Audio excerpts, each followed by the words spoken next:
Assalamualaikum and good afternoon. My name is Junima Kamama and the assigned topic for me is the income, collections, and deposits about. So, what is income, collections, and deposits?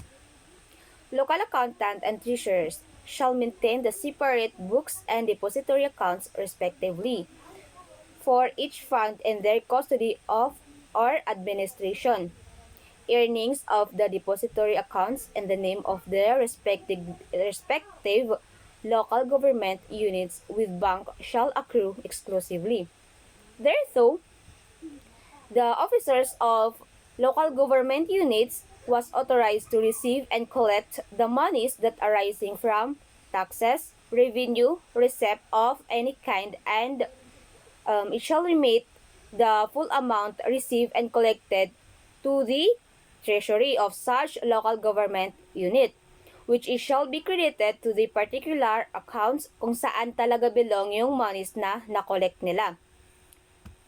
So we have the sources of income. Income covers all revenues and receipts collected or received, forming the gross accretion of funds of the local government, while revenue refers to the income derived from the regular system of taxation enforced under the authority of law or ordinance, and as such accrue regularly every year. So therefore, the income encompasses revenue, while receipt is the income from any operations and activities of the local government unit. Or it also refers doon sa mga tumutulong na nagbigay ng contribution galing sa ibang entities, except sa provincial advances for budgetary purposes. For instance, the loan for specific project or activities, it is considered as receipt. So, we have here the main sources of income of the local government unit. The first one is the tax revenues, fees, and charges. Second is the share from internal revenue collections. So, pasok na dito yung tinatawag natin na ERA or ngayon na tinatawag na nating National Tax Allotment. The third one is the share from national wealth. This one have several interpretations, depende sa context. Isa na dito yung share ng local government unit sa national taxes. Also, ang national wealth that can be used to fund the public services. Like yung paggawa ng mga infrastructures or yung pag-develop ng mga infrastructures, yung mga roads, ganun. So,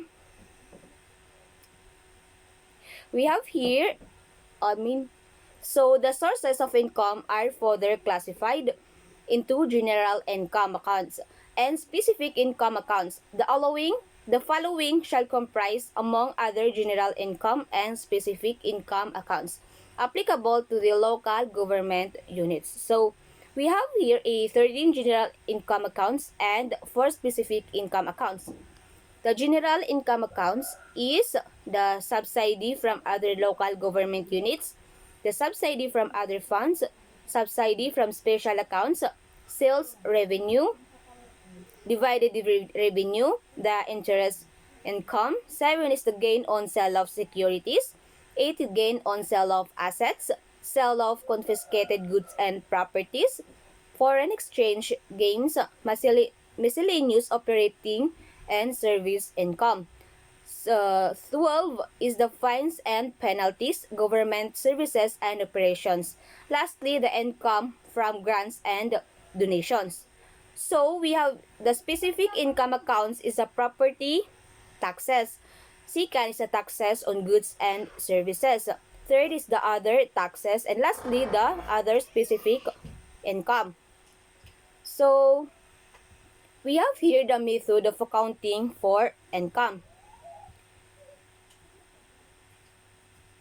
The following accounting method that shall be adopted in recording income. The first one is the accrual method.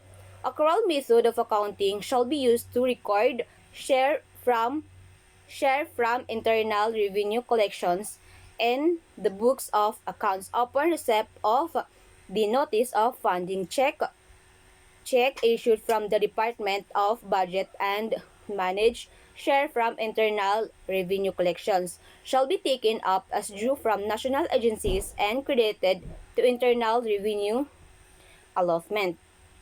Accrual method, example, ito yung a company completes a project for the clients in December, but yung payment is not yet received until January. So, under this accrual accounting, the revenue is recorded in December kung saan natapos ang project, hindi sa January kung saan nila natanggap yung payment. So, the second one is the modified accrual method. Modified accrual method of accounting shall be used for real property taxes, that is, real property tax receivable and special education tax receivable shall be established at the beginning of the year. Itong modified accrual method naman is, example, ito yung non-government organization incurs and expenses for utilities in December, but hindi sila nagbayad ng bill until January. So, under this modified accrual accounting, the expenses is recorded in December when the liability is incurred kahit na ang cash payment ay sa January. So, last one is the cash basis. Cash basis of accounting shall be used for all other taxes, fees, charges, and other revenues.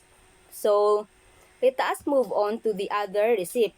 First one, the other receipt of the local government units that shall be comprised of but not limited to the following. The first one is the borrowings.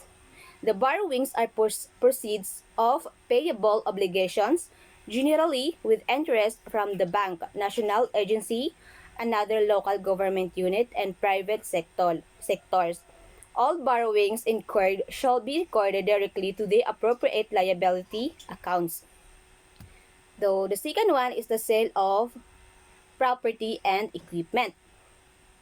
Sale of property, plants, and equipment refers to the proceeds from the sale of fixed assets such as land, buildings, equipments, furniture, and fixtures, and etc. Similar to the commercial accounting, the applicable asset account shall be cancelled from the books upon disposal. The journal entry to record a disposal is similar to the recording in national government accounting. The third one is the refund of cash advances. Cash advances for official travel shall be recorded as a receivable from the concerned official or employee as advance to officers and employees. Refunds made shall be credited to the receivable account previously recorded. Cash advances for salaries and wages shall be recorded as debits to the accounts payroll fund, and any refund that shall be credited to the same accounts. So, lastly is the receipt of performance dividers bonds. Similar to national government accounting, performance bond posted by contractor of suppliers to guarantee full and faithful performance of their work that may be in form of cash, certified check, or surety. Performance bonding in cash of certified check shall be acknowledged through the issuance of official. So, let us move on to the accounting for collections and deposits. The local treasurer cashier shall deposit intact all collection with the authorized depository bank daily or not later than the next banking day. He shall record all deposits made in the cash book and prepare the report of collection and deposits, or we call it RCD. The barangay treasurer shall deposit all collection intact with the city municipal treasurer or in a depository bank accounts maintained in the name of the barangay within 5 days from the receipt thereof.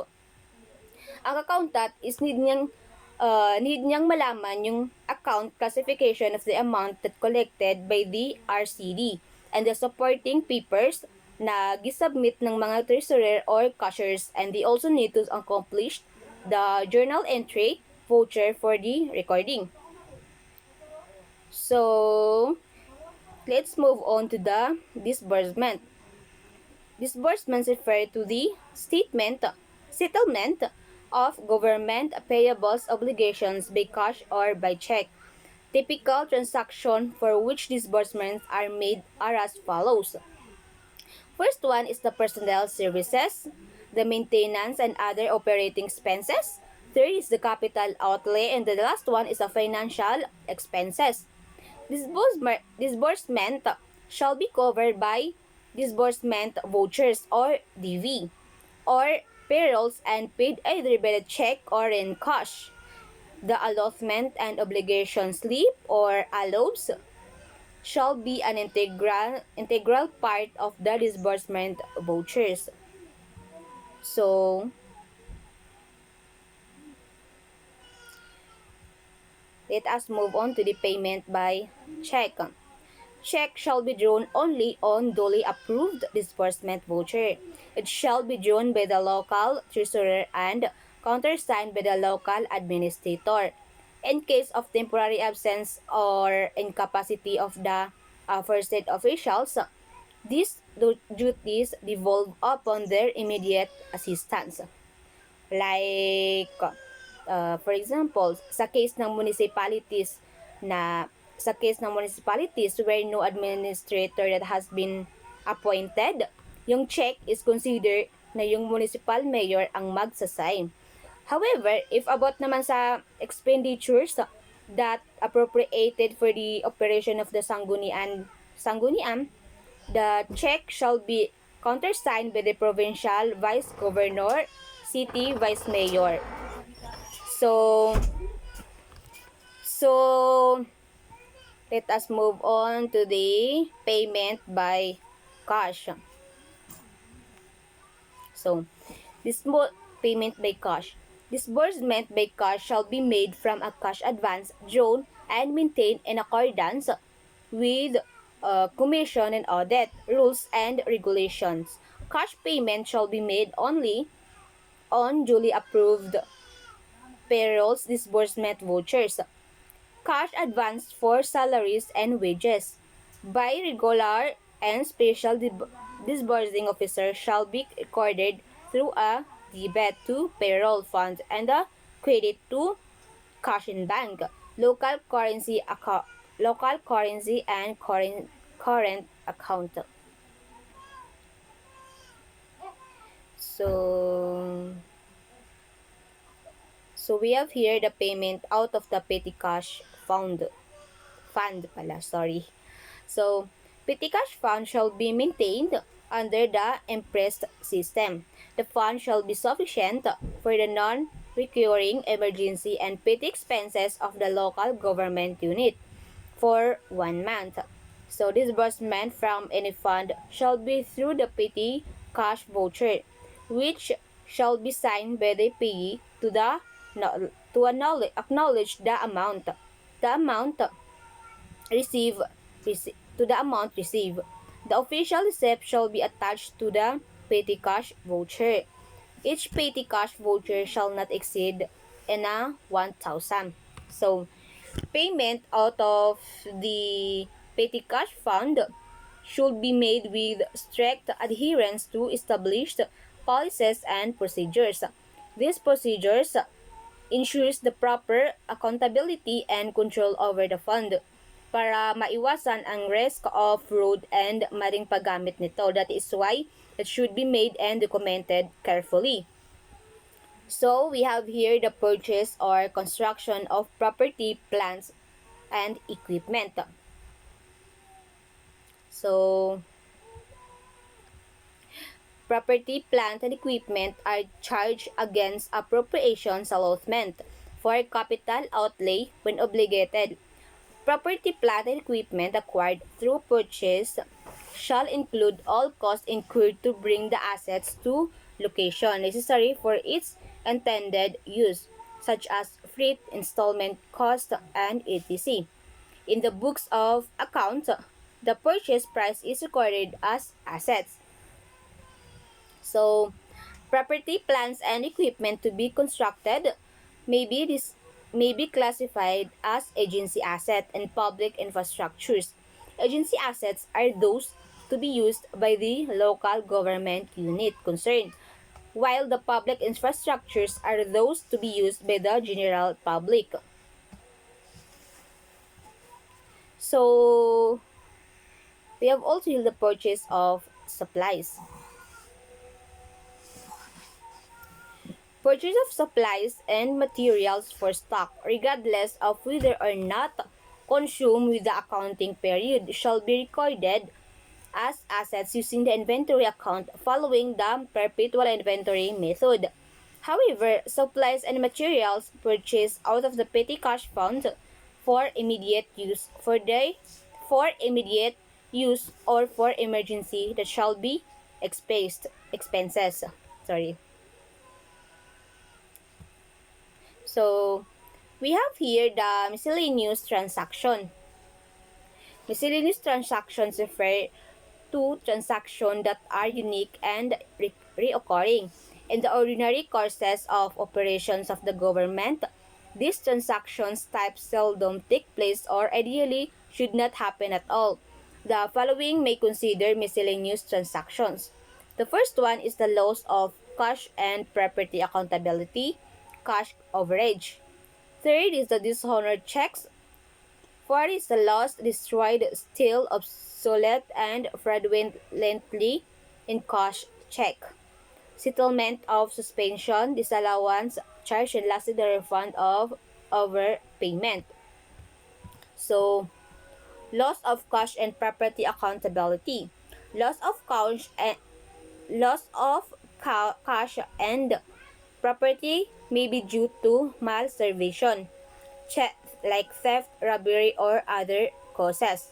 So, in case of loss of property due to other causes such as theft, robbery, fire, etc., need talagang gumawa ng report about sa nangyari ng officers na accountable dito. Sa short age property accountability naman, the auditor shall issue an audit report as soon as the shortage is definitely established and need din gumawa ng auditor ng memorandum about dito. The second one is the cash average. In the case examination disclosed cash average as, as determined as determined by the auditor. The amount shall be forfeit in favor of the government and an official receipt shall be issued by the collector tailor. The cash average shall be recorded as a credit to other specific income of local government unit and debited to cash and treasurer. So, let's move on to the dishonor check. A check is said to be dishonored when upon presentation for payment, such as payment is refused or cannot be obtained upon receipt of the debit memo, and the dishonored check from the bank constructive cancellation of the official receipt. Covering the dishonored check shall be immediately effected by the treasurer on the copy in his possession. Dishonored check, for example, is ito yung like insufficient fund kasi wala nang laman yung bank, invalid signature kasi hindi yung dapat na siya mag-sign dun sa check na yon, bank error dahil dun sa problema sa bangko, and closed account like the account has been shut down bago pa makuha yung pera. So, the fourth one is the cancellation of lost check issued. A check is considered lost or cancelled when it is misplaced, waylaid, or left behind inadvertently. So, itong cancellation of lost check naman is understandable naman to na pag nawala na yung check is cancel na talaga to. So, let us move on to the spoiled and stale check. Checks may be cancelled when spoiled or stale. A check is considered spoiled when it is form multileted, deleted, or when the erasures errors. So, ito yung sinasabi nilang cancel na yung check if yung cheque na binigay sa'yo is merong erasures or kung ano yung maaaring maka-cancel doon sa cheque. Like with erasures then, ganun din. Affecting the genuineness of any material information contained therein. Yun. It is still if it has been outstanding for over 6 months from date of issue or as prescribed by the depository bank. At least 1 month before a check becomes still, the treasurer shall send a written notice to the payee of the existence of the check. A spilled or still check shall be marked cancelled on its face. Yun. So, last one is the suspension, disallowance, and charges. Disallowance and charges shall be recorded in the books of account only when they become final and executory talaga. So, the accountant shall prepare the GIV to debit GIV or GEV to debit the receivable, disallowance, and charges account and credit the appropriate expense account for current year or prior year's adjustments, which is pertaining to expense of the previous years. And that will be all. Thank you for listening.